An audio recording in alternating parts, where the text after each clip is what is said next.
Presidente Lula escolheu nesta quarta-feira os 2 novos ministros do Tribunal Superior Eleitoral.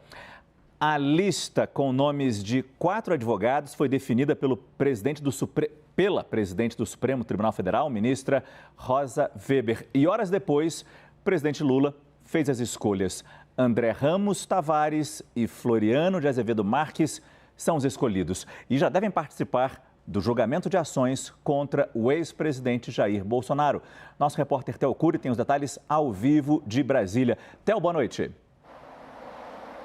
Oi, Márcio. Boa noite para você, uma ótima noite para quem nos acompanha. Uma escolha relâmpago do presidente da República, Luiz Inácio Lula da Silva.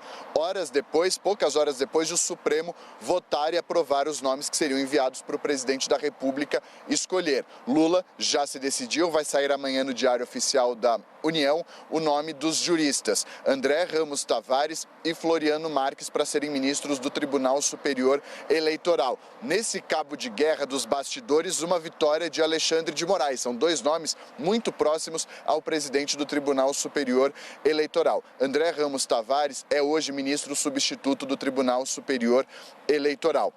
Vira então, a partir de agora, ministro titular.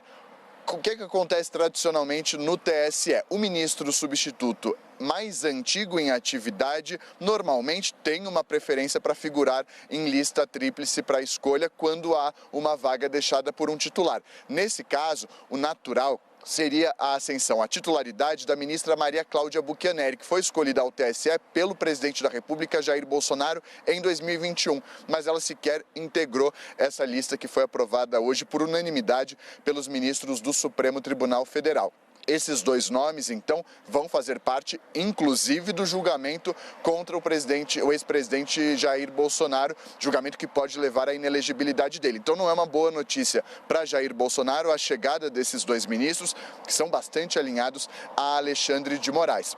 E também deixa ainda mais difícil a dança das cadeiras do Tribunal Superior Eleitoral, porque com a ida de André Ramos Tavares de substituto a ministro titular, vai abrir uma vaga, a vaga dele vai ficar aberta e precisará ser preenchida. E como Maria Cláudia Buchianeri termina o prazo dela no TSE em agosto, até agosto o presidente Luiz Inácio Lula da Silva terá de escolher 2 novos nomes para o TSE como ministros substitutos. Dessa vez ele escolheu 2 homens brancos, preteriu 2 mulheres, entre elas uma mulher negra. Havia uma pressão muito grande de alas do governo e do Partido dos Trabalhadores para que fossem escolhidas ou uma mulher negra, como era o caso da advogada Edilene Lobo. Crescem as apostas para que uma delas assuma esse posto na próxima escolha que Lula terá de fazer até agosto, com essas 2 novas vagas que serão abertas no TSE. A gente separa um trecho da fala do ministro Alexandre de Moraes, que foi quem primeiro anunciou a escolha de Lula.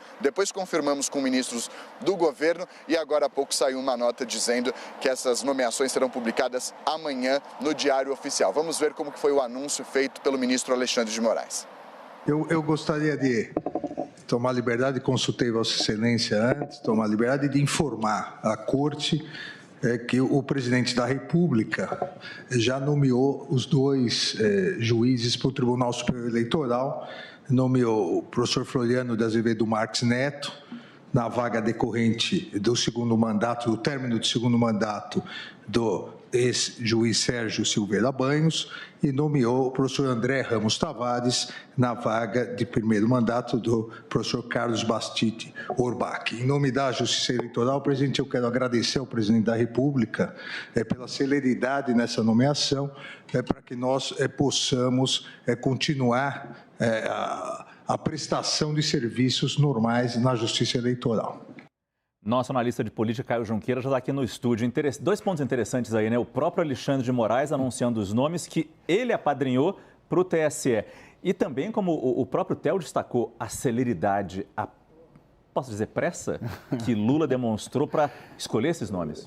E do anúncio feito pelo Alexandre, né? Bom, boa noite, Márcio, boa noite a todos. Márcio, quanto mais tempo demorasse, maior a chance de haver uma operação política em torno desses nomes, né? Eram 4 nomes, 2 acabaram sendo escolhidos. O Alexandre de Moraes tem o nome aí, o Theo trouxe ali, a apuração excelente, né, que acabou sendo escolhido, que é o do Dr. Floriano, que é muito próximo a ele, muito bem relacionado no mundo jurídico aqui em São Paulo, tem escritório inclusive aqui na Avenida Paulista, onde estamos. Os outros 2 nomes que foram preteridos, são 2 juristas, advogadas ali, eram nomes mais próximos ao petismo, um ao PT da Bahia, né? E a outra também muito ligada à cúpula ali do Partido dos Trabalhadores. Aí quanto mais tempo você deixa de decidir, mais operação de bastidor tem e maior o risco dos players ali, dos protagonistas políticos desse processo todo de indicações para o judiciário operarem e conseguirem ali na corrida passar um na frente para o outro. Então foi tudo muito rápido,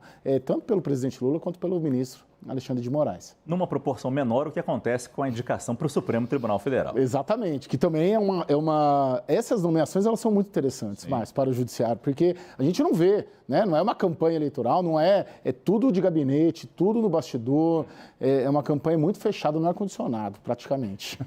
Obrigado, Caio Junqueira. Agora é interessante também, se a gente já sabe os nomes desses futuros ministros do TSE, se a gente sabe as posições deles, Yuri Pita, e essa é a pergunta difícil, em questões que serão fatalmente decididas ou podem vir a ser decididas no TSE sobre o ex-presidente Jair Bolsonaro. Não dá para a gente antecipar votos, mas essa proximidade com o próprio presidente do TSE, Alexandre de Moraes, dá alguns indicativos, Márcio. O Caio Junqueira já falou muito a respeito desse perfil, dessa proximidade de ambos. No caso de Floriano de Azevedo Marques, vale destacar que ele já tem uma circulação em Brasília, pelo menos desde o mês passado, mais formal, porque ele faz parte daquele chamado Conselhão, que foi reinstalado por Lula neste governo e que teve a sua primeira reunião no mês agora de maio, no começo do mês de maio, antes de Lula ter ido à reunião do G7. A grande questão, de fato, essa é a pauta principal que está colocada ao TSE, que é todas essas ações, as ações que envolvem o ex-presidente Bolsonaro e que, porventura, e que eventualmente podem torná-lo inelegíveis. O fato de Alexandre de Moraes ter conseguido emplacar os nomes, mas é importante a gente lembrar, o fato dos 4 nomes indicados na lista do STF terem recebido adesão de todos os 10 integrantes do Supremo, como a própria presidente da Corte, ministra Rosa Weber, destacou, demonstra o quanto há uma coesão neste papel institucional e neste respaldo ao que vier a ser decidido pelo Tribunal Superior Eleitoral, Márcio. Muito obrigado, Yuri Pita.